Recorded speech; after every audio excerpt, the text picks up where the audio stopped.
Rolling and action. Hello, my name is Giovanni Davis, and I am a student in the Project Next Generation program at the Kankakee Public Library. Today is the October 13, 2016, and I am at the Kankakee Public Library in Illinois interviewing the U.S. military veteran Conrad Robinson. Mr. Robinson, when and where were you born? Good morning. I was born in Brownsville, Pennsylvania, September 4th, 1952. What are your parents' names and what were their occupations? My father's name was Frank Robinson, not the baseball player. He was a coal miner and a steel miller. My mom's name was Edith Robinson, and she was a seamstress. And if you noticed last Sunday's paper, she just celebrated her 90th birthday. Yeah. Do you have any siblings, and what were their names, like as in brothers and sisters? And did any of them serve in the military? I had a brother, he's passed, he's deceased. That was Frank Robinson, Jr. I have two sisters, one live in Sun River Terrace, Patricia Lockett, and I have a sister, Jacqueline Robinson, live in Pembroke. None of those three was in the military, I was the only one.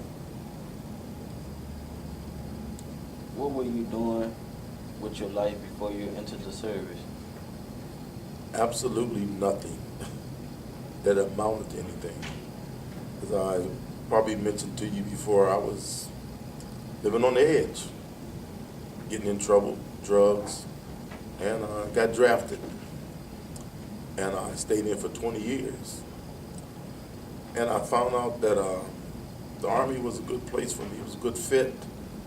And it's a good start for anyone that want to start off in a career. It's a good place to start.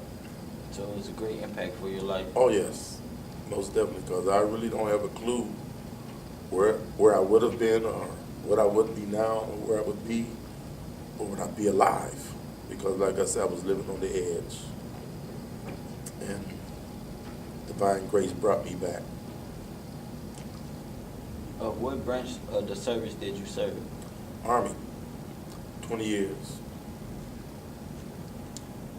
Did you enlist or go on, or were you drafted? I was drafted.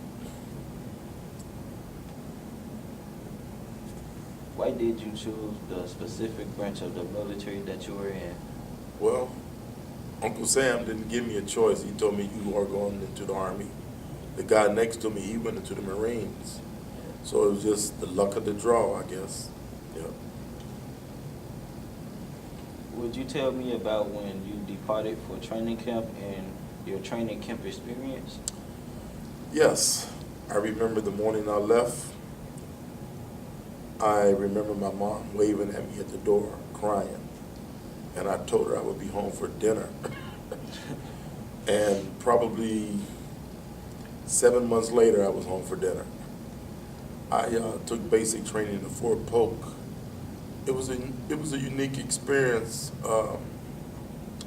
Had never been on a plane before, never been away from home, and just being on your own, having to be responsible for yourself was one of the greatest gifts that I had, and also the friendship you developed over the years.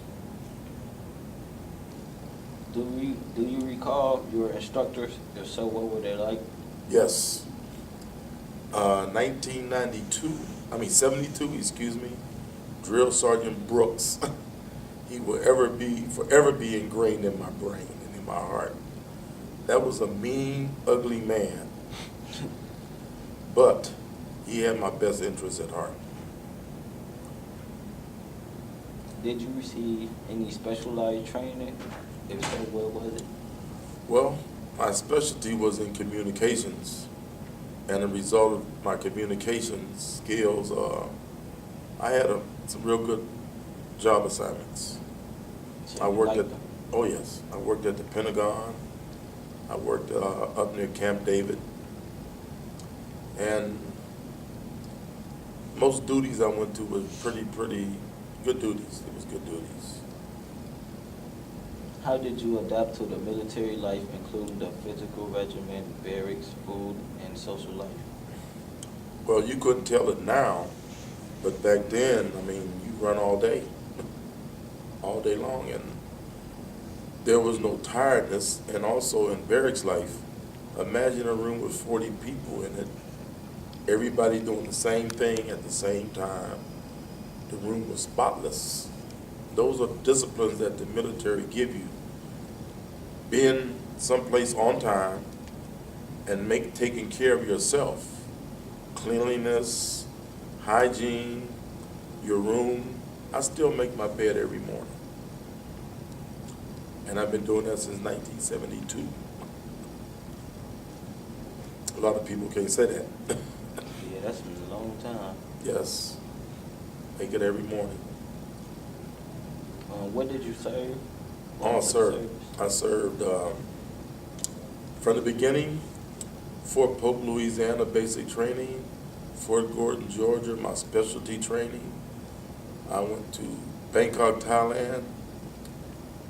I left Bangkok, Thailand, went to Fort Hood to Frankfurt, Germany, Frankfurt, Germany to Fort Ritchie, Maryland, Fort Ritchie, Maryland to Washington, D.C., Washington, D.C. to Korea, Korea to Fort Ord, California, Fort Ord, California to Stuttgart, Germany, and back home. So you did a lot of traveling. Yes, sir. Yes, sir. What are some memories that you have of that experience? I have the greatest joy I can claim of being in the military was I met someone from every state in the United States, all 50 states. I met someone, even Alaska, and that was, I don't remember all their names, but it was great. And I got the opportunity to see a bunch of black general officers, and I made a point of every black general that I seen, even one female, one-star general. I went up and shook their hand and told them I was proud to shake their hand. Yes. Shook Colin Powell's hand. Yeah. Yeah. If you were on the front lines, what combat action did you witness? I wasn't on the front line, but I seen the results of combat with some of the soldiers that I was around. It's not pleasant. It's not pleasant, but it's a job that needs to be done. And freedom is not free. There's a price. There's a price. And these are a lot of things that we take for granted every day. Like a lot of people can't go where they want to go. They can't do what they want to do. They can't say what they want to say. But here in America, you can do all of those things. Yeah, so it helped you out in a big part of your life. Oh yes, for sure. What were some other duties that you had to do during the service? Well, I worked a part-time job as a security guard, and I went to school, took advantage of all the school time that I had. And I'm a firm believer, which I told my kids, that if you don't own your own job or hit the lottery, you will never be rich. You're going to make your living working for somebody else. And you're going to make your living either with your back or your brain. Which one do you think is going to break first? That was my advice to them. If you want to make your living with your brain, you got to go to school. All dreams you got to have a plan, and all your plans should should include some kind of learning. That's my take. So you kept on pushing no matter what. Yes, yes, sir. What kinds of friendships did you form while serving the service, and with whom? One of the greatest friendships I have I've developed is if I have and my buddy don't have, we both have. Because I know if he had it, he would share it with me. And the sacrifice. I remember one time in Korea, this was a unique situation. I'll never forget it. I don't know if I remember telling you or not, if you was there, but it was a white guy and a black guy. They got on the bus together. They was drinking. They was buddies. And later on that night, I went in the club. They was fighting each other. And later on that night, well, early in the morning, the bus was going back up north. they was on the bus sitting side by side, sleeping on each other's shoulders. So that is a unique experience of a black and a white soldier. They drank together, they fought together, and they slept together. And they was best friends. Still had that type bond. Yeah, yeah, regardless. What did you do for recreation or when you were off duty? Well, you couldn't tell now, but I was a baller. I could jump out the gym. So you was into sports, with Yes, sir. basketball. Yes, sir. Yep. Now I got a eighth of an inch vertical. Where were you when the war ended of your tour of duty? I was in Thailand when the Vietnam War ended. Yep. How did you return home from where you was at in the service? Everywhere was on the plane. So I've had a lot of flying time in my life. How long it took you to get back from the service to back home? Well, I can give you one example. It was 22 hours airtime when I went to Korea. And I went from Chicago to Oakland, Oakland to Alaska, Alaska to Japan, and from Japan to Korea. It was 22 hours airtime. So it was basically like a day drive. Yeah, all day in the air. Yeah. How were you received by your family and community when you returned home? Well, my mom was proud, and there's nothing like accomplishment. If you set a goal and you reach that goal, you stand back and you look and see how far you've came. All the obstacles you had to overcome, all the pitfalls, and you make it, it's okay. It's a good feeling. You've heard the term reach for the stars, but if you make it to the moon, you still got somewhere. Yeah. Yeah. How did you adjust to the civilian life when you returned back? It was difficult at first because you had to dress a certain way, you had to fold your clothes a certain way, make your bed a certain way, and be at a certain place at a certain time. And when I got out, I got a job at a chemical plant.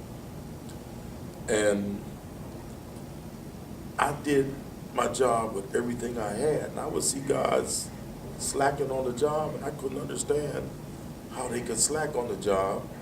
And I'm sweeping the floor. If there's nothing else to do, get a broom. You know, and these guys, they would read a newspaper. And then they would look over and call me crazy, but I was conditioned. And it's good conditioning. Yeah, so you took your opportunity and ran with it. Yes, sir, I did. Have you remained in contact with or reunited with fellow veterans? If so, who? Oh, man. Next month, I'm going to hang out with 4 guys I've been knowing since 78. And I got a buddy in Carolina, California, everywhere. Still stay in contact with good friends. What veterans organization were you a part of? I've been a part of the National Association of Black Veterans, and also I was a member of the VFW, Veterans of the Foreign War. So you was a member of 2 parts of the group. Yes, sir. How did the wartime or military experience affect your life coming back home? Well, it had a whole lot of advantages because employers now, they will take a veteran because they know he's going to show up on time and he's going to do his job. Those things has been conditioned into us. And you can't beat a hard-working veteran for anything. So it gave us a good work foundation, you know. And employers would love to see and hire veterans in their organizations. What are some life lessons you learned from the military service? Do it right the first time. because you're gonna have to always go back and fix it again. So if you do it right the first time, you don't have to worry about going back redoing it. And when you know you've done your best, honestly, you've done everything you could on the job or anything in life, then there's no regrets. Because a lot of times we live our life on regrets. I should have done this. I could have done this, but I didn't. So hopefully this is something you can take with you too. Advice is free. How has your military service impacted your feelings about war and the military in general? War is hell, for lack of a better word, but you don't want to see anyone die, man. I mean, God gave us life, so it's not in our human DNA to take a life, but we do. And just because I don't like the color shoes you wear, that's no reason for me to fight you over. And some of the wars we've had in this world, this didn't make any sense. For what reason? So war is not a good thing. But you prepare for war, just like you prepare to defend yourself. But war should be the last resort of any conflict. So it was hard for you knowing that you got to get out there and harm somebody? Yes. And I've seen the results of it on a lot of people, man. It hurt them mentally, you know. There's something about taking a life. There's something about taking a life. You can't give it back. You can steal my car. I can go what? Get another car. Yeah. You can't get another life. Yeah. What message would you like to leave for future reference for the next generation program who will view this interview? Like I said before, Boys in the Hood, the father told the son the Army is no place for a black man. That's not true. The Army is a good place to start. The military is a good place to start. And if you're unsure what you want to do, join the military, because it'll teach you a lot of life lessons. Is there anything that we haven't discussed that you would like to add to this interview? Yes. I hope that your dreams become reality. I hope for you. So, have a plan. Because all dreams start with a plan. All visions start with a plan. And usually that plan starts with have some form of education. Use your brain, not your back. Okay? So basically saying, take the talent I have and run with it. Yes, sir. Yes, sir. With a book under your arm while you're running. Okay? In closing, I would like to thank you for this opportunity to interview you and for participating in the Battery History Project. Thank you for having me. You're welcome. Thank you.